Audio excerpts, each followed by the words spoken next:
Ready to clap? Right after it becomes one.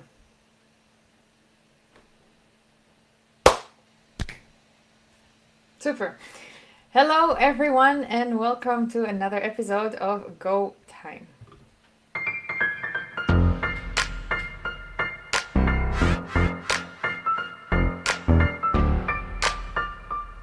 Let's do it. It's go time.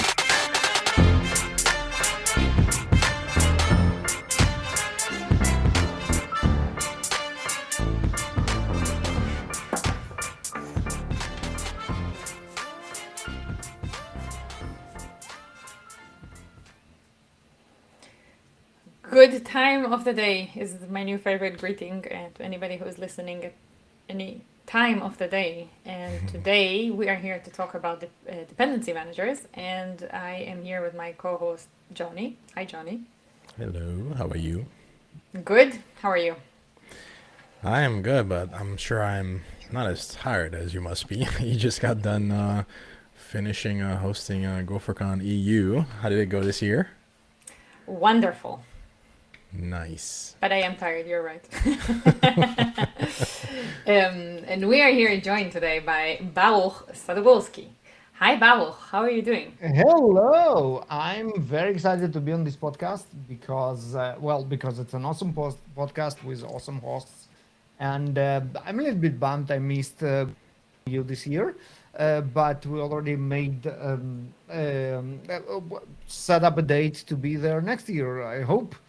So yeah, Absolutely. thank you for having me. That's exciting. For anybody who's listening later or just not watching the recording, Baruch wears a really cool t-shirt that says Yalla. Yalla. What does that For those mean? who don't know, for this probably small part of the population, but for those who don't know, what is Yalla? So the What does meaning yalla of the mean? word is let's go, because go time, go podcast, go, let's go. Nice. Second, I have a warning that your computer is not allowing Riverside to record. Please refresh to continue recording. Oh my God, I will be right back. See you in a moment. Meanwhile, for everybody who is not seeing this right now, in the intro, I was showing off my newest 3D printed gopher. So I had this one for a couple of years. A colleague printed this one for me a Nice. few years ago. And at the conference, somebody was giving, put in the swag stash, cannot zoom in on it, but Tiny. it's a tiny black 3D printed gopher. So now I have a little friend to the big 3D gopher. And Nice.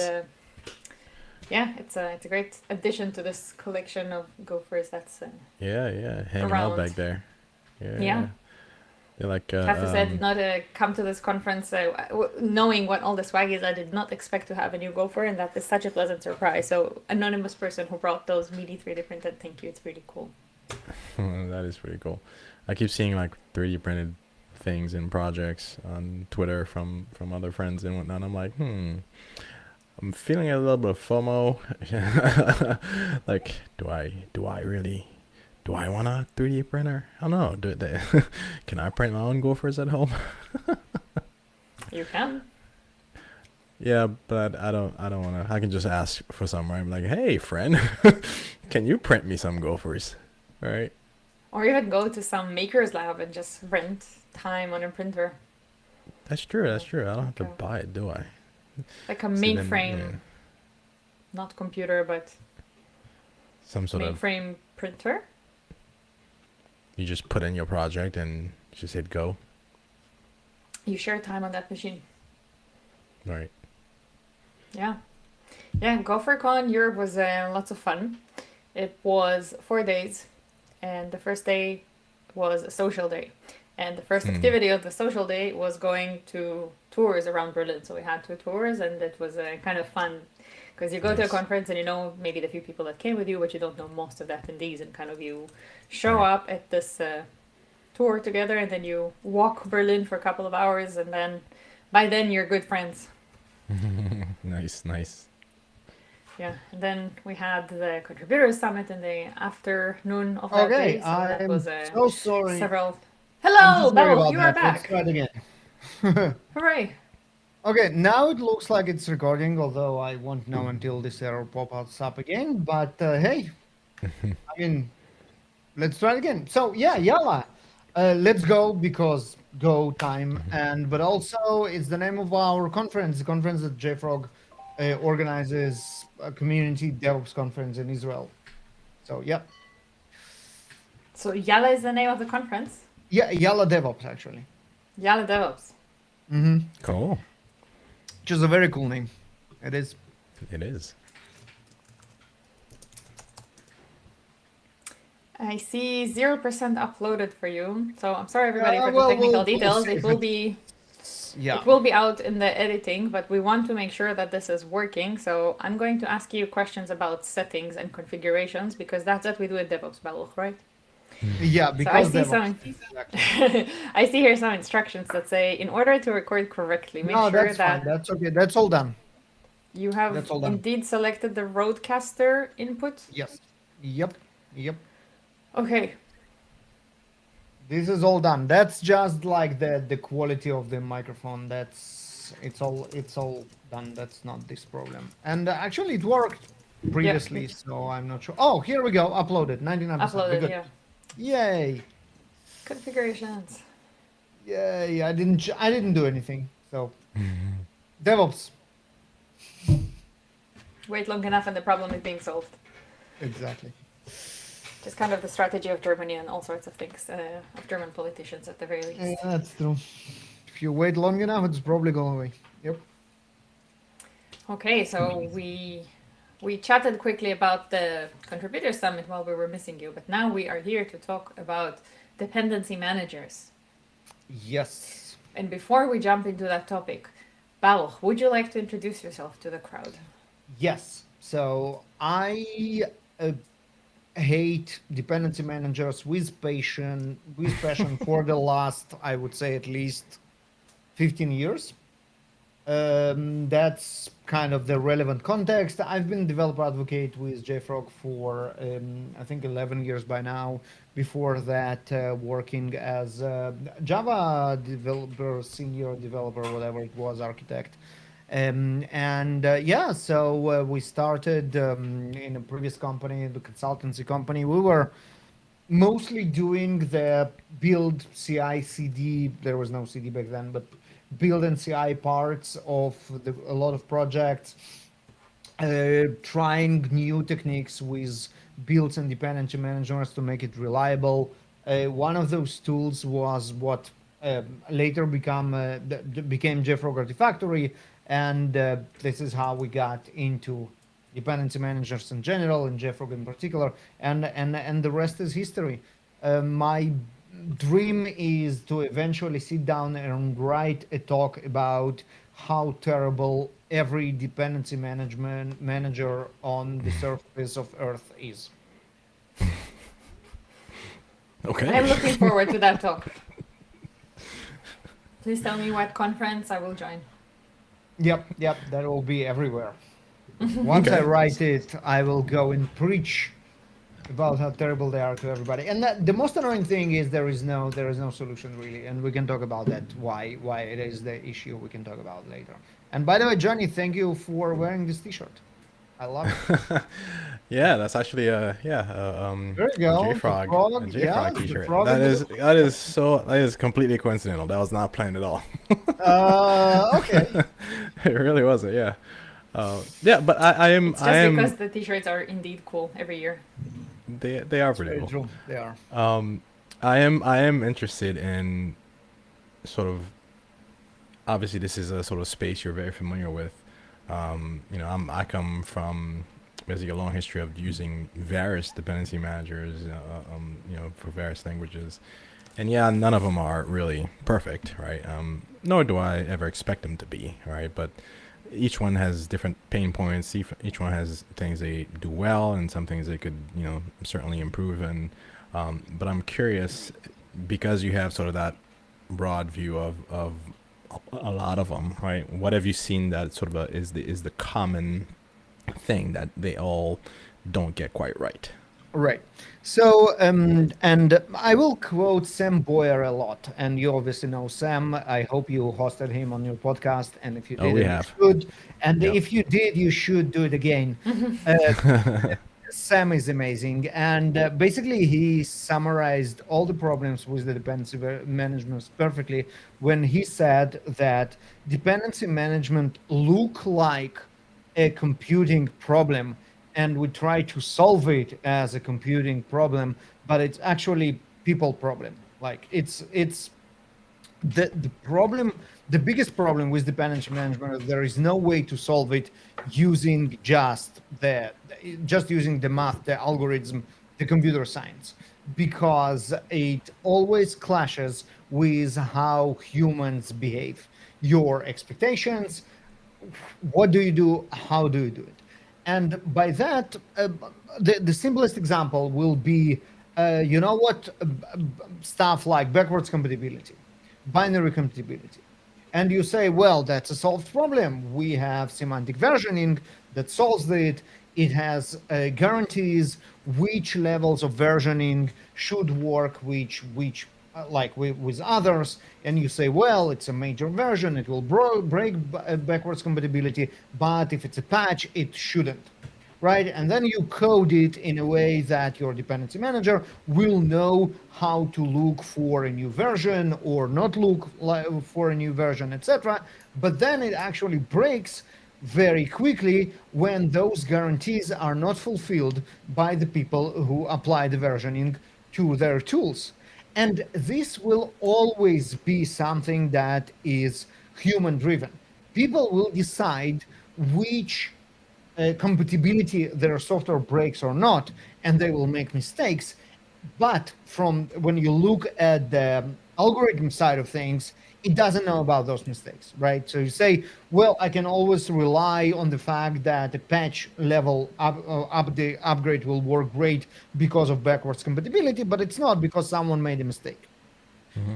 Right? There is no way to promise binary compatibility without relying on people's opinions on whether their software is compatible or not. And that's just, you know what I mean? Does it make sense? Right, yeah, that totally makes sense. I mean, I can certainly see, and for those who are not super familiar with sort of symmetry versioning and how versioning is in theory supposed to happen, is that basically you're not supposed to be changing sort of existing APIs, or imagine a particular method that does something. You're not supposed to all of a sudden change the signature of the function or the method, right, to accept new parameters or change existing parameters and then call it a patch, right? That's a breaking change. You are going to break other people's builds who rely on your dependency, right? So we're relying on individuals to sort of do the right thing, but obviously for popular projects, even though it happens, these tend to be sort of mistakes. So really what we're saying is human mistakes, right? Basically, this is a sort of a gray area where algorithms can't really help you there, because it's a human making a decision saying, okay, I'm going to release this as a patch, but for some reason maybe they forgot, or maybe they not communicating with somebody else on the team or whatever it may be, and they accidentally release a breaking change as a patch when it's supposed to be sort of maybe a minor version bump or maybe a major version upgrade, or whatever the case may be, right? But my question to that is it really sort of a completely gray area that cannot be solved using basically an algorithm or using computers, right, to solve the problem? Like, do we not have tooling for that, or maybe we haven't put in the time yet into solving that kind of, to prevent these kind of problems? It sounds like we could create some tooling to say, hey, have function signatures change, for example, right? Yep. That way you have to have Right. a different kind of a bump. But that's the easy challenge, right? If you say like just check that the signature is the same and the parameters didn't change and what's not, that's obviously doable. But how about the behavior? Right. So in the end of the day, you made the patch, and you made it for a reason, because you want the behavior to be different, right? But the question is if that's the right kind of different. Maybe there is a bug. Maybe it does now. You were supposed to fix the bug, but instead you introduced even larger bug, and now it does something terrible. But in terms of the binary compatibility per se, your build won't break because the parameters are the same and everything. And unless you test for this behavior, you won't even know. And then you release it to production, and then you discover it, and now you need to roll back. Now, rollback, it's another hell of its own, because now the behavior should change backwards, and your software should actually be forward compatible in order to be able to work with a part of the system will be new version and part will be in the older version. So it's really a problem that has no solution, because it actually depends on people always doing the right thing, which is not what's happening. So, but this is only one side of the problem. I can tell you another one, which is also very human driven. And that's that's the external dependencies, right? How do you get them where they are? How do you trust those who produce those dependencies, etc.? Right. So another quote, and I don't remember whom. I think it was Brad Fitzpatrick that said that when you use external dependencies, is like you just take someone else's random code from the internet and just dump it into your production systems. I think it was Brad, and he's on point on that. His solution was terrible, frankly, if you ask me. Before Go had Go modules, the idea was, hey, take their source and incorporate it in your source, and then consider it your source, which is very I would say kind of an embedded word solution when you really do that, and then you provide one binary. But for large scale systems that 80 to 90% of them are built with third-party dependencies, this is not a scalable solution in any way or form. So he pinpointed the problem correctly. It is a terrible idea to just grab other people's dependencies and throw them into your production system. But what is the answer? And we, as an industry, try to come up with the solution for many years now. And Go modules, the central repository, the signature server of the central repository, the earlier version of this vision, when it was the idea of multiple central repositories that need to negotiate between them and establish some kind of a trust. Because if we have the same package under the same name, come from different sources, and their checksum is different, that means that someone is lying here, and we need to find out who. This is another huge challenge, and especially today when we see all those, when we hear all those stories about how the supply chains of those dependencies got hacked, SolarWind for one example, and multiple others. That's obviously the problem which surfaced lately, but been with us for as long as we try and use dependency managers. So in the case of so what would you say has been, like, I have some idea of sort of how you'd go about trying to not solve but really mitigate. But I want to hear what you've seen, right, in your experience of how people sort of mitigate that second class of problems. So there were and still are a lot of efforts in trying to do that, and it looks like this is from our experience as well. We tried to come up with, again, back in a couple of years ago when Go modules only appeared, and we heard this vision of, hey, we will have some kind of a network of central module registries that will communicate with each other, trying to establish this, whatever truth really is, and make sure that the rest of them are not allowed and everything. This is where we actually started Go Center, and that was one of those registries. But with time, in a matter of the next year, somehow this vision morphed to, hey, Google will maintain this central module repository, and whatever Google says is the right thing is the right thing. So this is where the need or the usability of Go modules kind of disappeared, because there was no more alternatives to whatever golden modules Google will give you. So that's kind of, but that was a very useful experience for us to really try and evolve this idea of negotiating what's true is really took it forward. And I would say there are now two most important aspects of this system.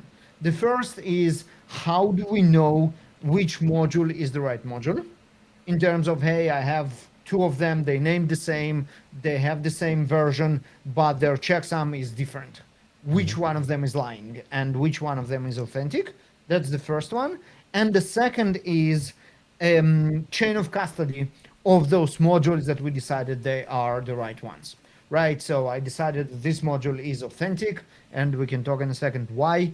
And then we kind of, okay, how do I make sure that what I have now on my machine is really the same module, and the paperwork, the paper trail of the decision that it was the authentic model is actually preserved and cannot be hacked. That brought us to envisioning a system that everybody will be able to use in order to guarantee those two. And it's called Pirsia. Here we go. Here we go, Pirsia.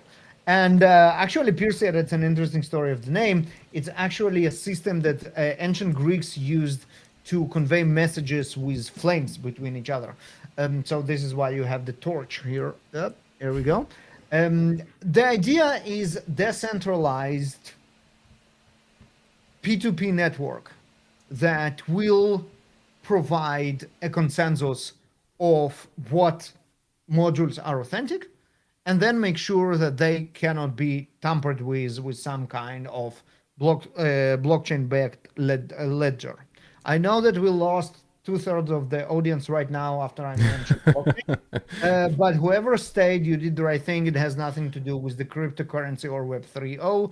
It's just untappable, a ledger that you cannot tamper with. That's the interesting part of it over there, right? So basically what we say is, okay, everybody now can build modules from source and publish them wherever they like.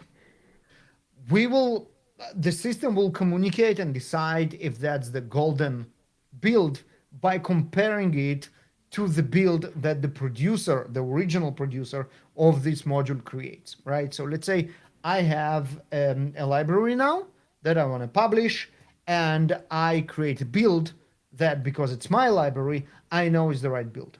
Now everybody can have their own CI producing the same module from my sources, because my sources are obviously open source. As long as the build produced the same result, your end result is as good as mine. Now we record it, so no one can pretend that, that can hack into that and pretend that other result is the right one. And then we distribute it through P2P network, because now we don't care where it comes from, as long as we can guarantee that it's the right results. So now Natalie builds it on her machine, and she's behind a firewall, and the connection to whatever central repository is slow. But you sit the next door in the same intranet with her in the same company, and as long as we verify that the build that Natalie produced is as good as this golden one that was produced by the original maintainer of the library, you can use whatever she built without downloading it again outside of the firewall from and getting like tons of approvals and what's not. So this looks like, from our perspective, the solution or to some of the supply chain issues, because it guarantees the authenticity and it protects the supply chain itself, because we verify on your machine that the package you have is exactly the package you need to have, regardless of where it actually came from. Mm-hmm. And you also have this network of, the Go registry, NPM registry, JFrog Artifactory, Maven Central, you name it, the sources that provide infrastructure for massive distribution and scale. And again, we don't need to trust them in terms of are they giving us the right packages, because we can verify by themselves. And also, in case of they are down, we can also rely on the P2P network to get the modules in case they are not available. Does this approach require sort of that basically those who create those libraries, those dependencies, that basically they follow a similar set of sort of principles? Basically, I'm thinking of the recently sort of made public software bill of materials, right? Stuff that came out within the last year, right? For example, and basically that requires a specific set of things be present, right? And you know, basically, in order to know, right, where did it come from? What's the version of each component? Give me some identifiers. Give me something that I can check against, right? Does that require? Does such a system, a distributed peer-to-peer system, require sort of adherence to something like this? Yeah, so this is the question of how we can verify that this golden module is really golden. It's really good, right? And this can be achieved in multiple ways. First of all, we can say, hey, let's say Go community trusts the Google registry to like a reasonable extent. And that means that if I produce a module for the Go community, I can delegate to Google registry to build my module and declare it golden. Because I know that the Google Go module registry guarantees all those things and will make sure that my module is good. Since since that point, it's all P2P with untempered ledger, and we're good to that. I can say, you know what? I don't trust anyone. I want to build it myself. The only binary that I'm ready to distribute or call it golden is the one that I built for myself. That's fine. Here you have, let's say, a Pistunovich client that will take care of all the needed attestations, documentation, bill of materials, etc. And if you don't have them, then your build cannot be certified as this golden build that will be distributed to everybody or reproduced by whoever we want it to reproduce, as long as the checksums of both the data and metadata match. Does it make sense? Yeah, it makes sense. Right. So this is kind of our vision, and obviously it's just a patchwork of the problems that arose in the last years and the solutions that we saw working or not working. I can tell you example. So Maven Central, for example, been struggling with the problem of this authenticity forever, right? Because since they are existed from 2009. And they're like, okay, how do we guarantee that whoever publishes this artifact through Maven Central can actually do that? And they say, you know what? We're going to do PGP keys. So I need to have a key that I sign and uploading the public key with my artifacts. So when whoever downloads it can download the key and verify that I'm the one that actually created it. Which sounds like a good idea, but you need to remember that the PGP idea was created to establish a trusted circle of people. It was created for email based on the assumption that everybody know everybody else through someone else in like whatever theory of 5 handshakes or whatever. So basically, if I send an email to you and that's our first correspondence, you don't know who am I, but Natalie knows who am I. She can propagate this knowledge to you. Now, it works in email, but for distributing binaries throughout the world, you have no idea who am I. So you downloaded my PGP key. It says Baruch Sadogursky, or it might say Brad Fitzpatrick. How do you know that I'm really whoever I claim I am? I can generate a pair of keys for any identity that I want. And if the only requirement of the central repository is to provide them with this key, I can be whoever I want. And the funny thing is, if you use the default PGP tool for generating keys for Ubuntu, at least that it was used to be, and then you just do like next, next, next, enter, enter, enter, the defaults are, I don't remember whom, some famous German, because the PGP key was created in some German university. I think one of the, I don't remember, maybe a writer. But anyway, it has some ridiculous default. Mozart, I think it's Mozart. Maybe it's Mozart, not German, but I don't remember, someone. But then you just take it and plug it into the search of Maven Central Repository, and you find hundreds of modules created by this person. Because most of the That's the people, when default. they do tests, they just do next, next, next, and they generate a signature for this person and just upload it with their packages to Maven Central. It really doesn't verify the authenticity, right? And the question is, and it's obviously not enough. On the other side, you don't really care. If I created a module, you don't care what my name is. And even if I'll tell you my real name, it probably won't help because you don't know me. What you need is to someone who you trust to vouch for this module. And this is where, when we have those golden registries or golden CI/CD pipelines that can guarantee that they took it from the right source, they have all the bill of materials, everything is safe, and then this is the outcome, this is the checksum of the data and the metadata. This is everything you need. And then you can decide whether you want to take this model from them, whether you want to build it from sources on your machine, and just compare that you have the same outcome. This is all you need. You really don't care what's the name of whoever built it, and this is why the PGP keys are not helping. Okay, so in this new world, where is if I'm building software, I'm still that first decision to use a dependency, right?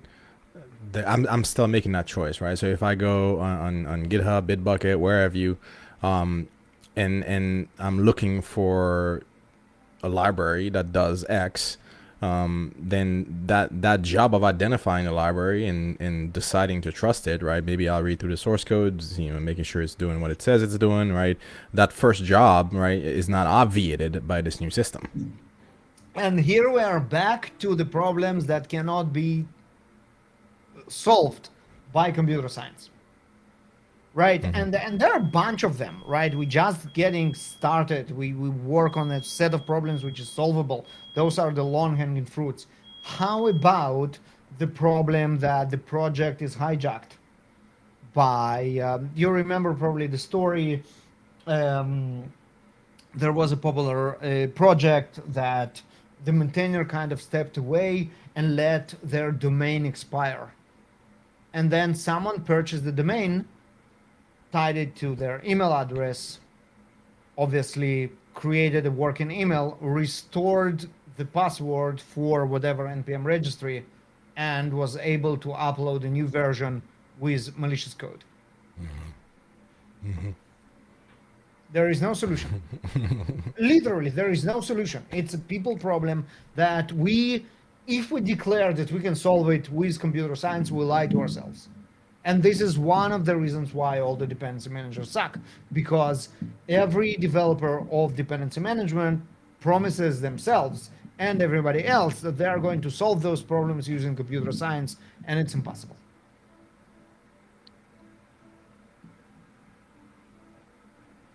Right, so if whoever tells you Boursiquot is going to solve the problem of supply chain security, spit them in the face.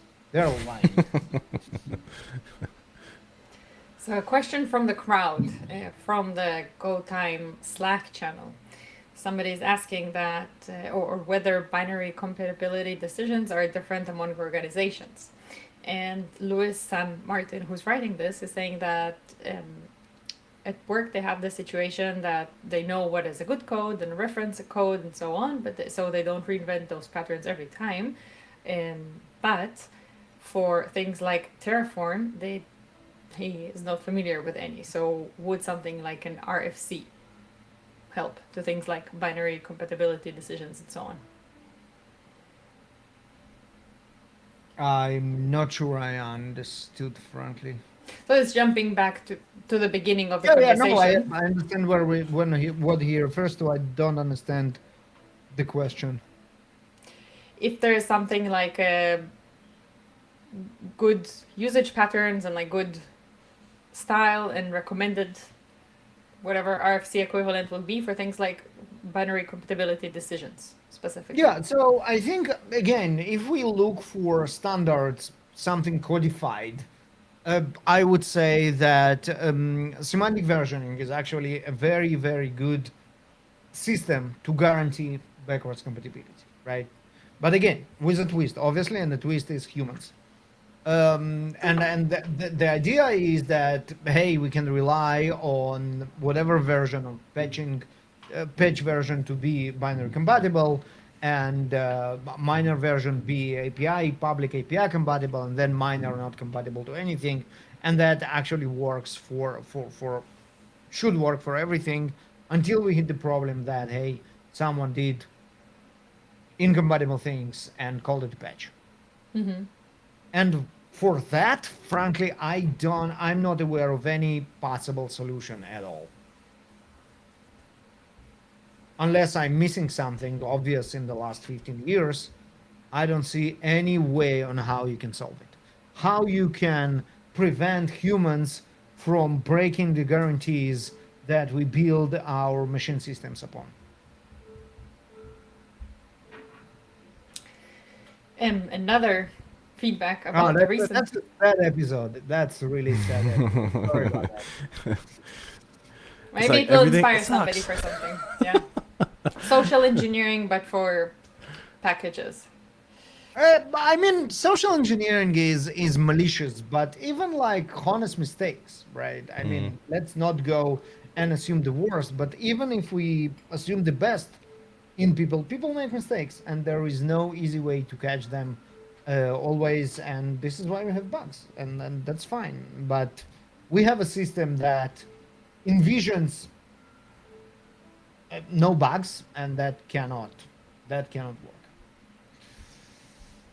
So another point that came up on Slack by Henry Snopek is in the context of NPM registry compromise. So Henry is saying that vendoring could solve that to a point if you require review checks before the dependency is being updated, or I guess it's a question. Yeah. So two things here. First of all, let's talk about vendoring. Vendoring is the worst type of forking. You take someone else's code, you detach it from their version control, you dump it into your version control, and you're all for the races. You diverge from the original development. Bringing that back will be a terrible pain, and you basically treat it as your own source code when you cannot even determine what's your source code and what's not in machine reasonable way. And there are the benefit of vendoring, and this is why Go relied on vendoring for a decade, is because it kind of ignores the supply chain problem. You say, I don't use, in a matter of fact, you say, I don't use any third-party dependencies at all. All the code is mine. I take full responsibility of whatever I'm using, whether I brought it through vendoring or wrote it myself. It's nice because it lets you ignore the supply chain problem, but it's terrible in any other possible way. So yes, it solves this particular problem, but the solution is usually more problems than actually benefits. And the fact that Go switched to Go modules from vendoring is, I think, kind of attest to the fact that vendoring is not a scalable solution. and it's really not. So yeah, vendoring is terrible in its own way, probably not the right solution for the supply chain problem, and we need to look for other solutions. I would say my counterpoint to that would be if what I care about, right? Basically, if I have a sort of a set of things that are important to me, right, for my builds, right? If reproducibility, right, of my builds, making sure I have the right version that I've vetted, that I know work with my stuff, right? I'm not worried about, you know, a patch being incompatible, right? So I'd say this particular version, right, this particular commit, this particular cementing version, right, I know for a fact works to produce my piece of software that's working in my business, that's supposed to be, you know, making money, right? Like if my primary concern is to make sure that I'm always able to reproduce that build, right, with that same exact version of the code, then perhaps I don't care about the other factors, right? Perhaps vendoring works just fine because that is the first and foremost thing that I care about. The good news are you definitely don't need vendoring for that, like at all. Any modern package management today will give you full reproducible build by using dependency managers, because you have multiple layers of caching that you can lock what dependencies you use for this particular build without actually declaring third-party code as yours. Right, and that's true for Go modules, obviously. It actually uses the directory formerly used for vendoring as a cache for modules now. And you have your own level of caching on your intranet, on your company or team level, being JFrog Artifactory or being it the Go registry, the local Go registry, in this way or another. So you definitely can get repeatability. You definitely can reproduce the builds. You definitely can lock your versions that you are interested in after your vetting.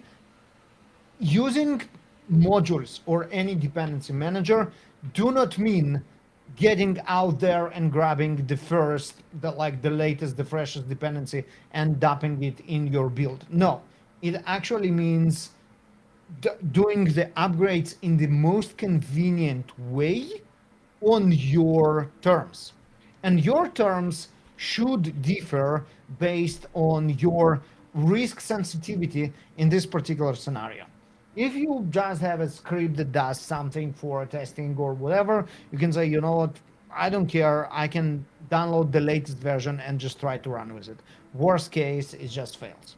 If you have a sensitive build, security, financials, you name it, then obviously it's a different game. You have a closed system that has to produce a reproducible build every time. The upgrades will be tested in multiple scenarios on different levels of testing, because they will be before they will be allowed to be a part of your production system, and this is fine as well.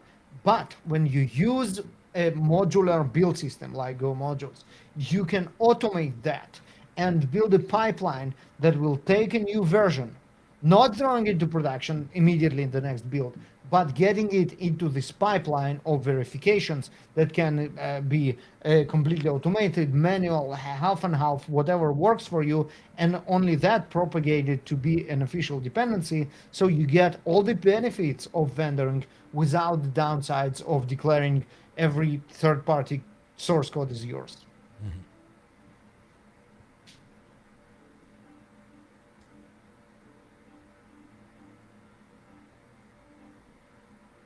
Okay, so I wanted to. Opa, the recording has stopped again.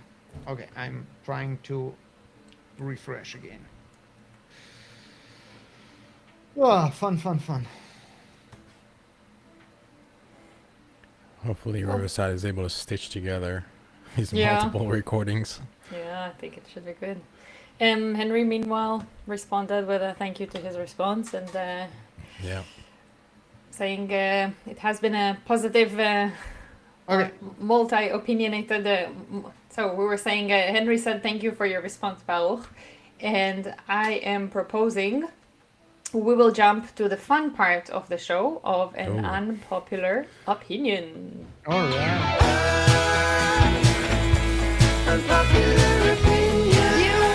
I actually think you should probably leave.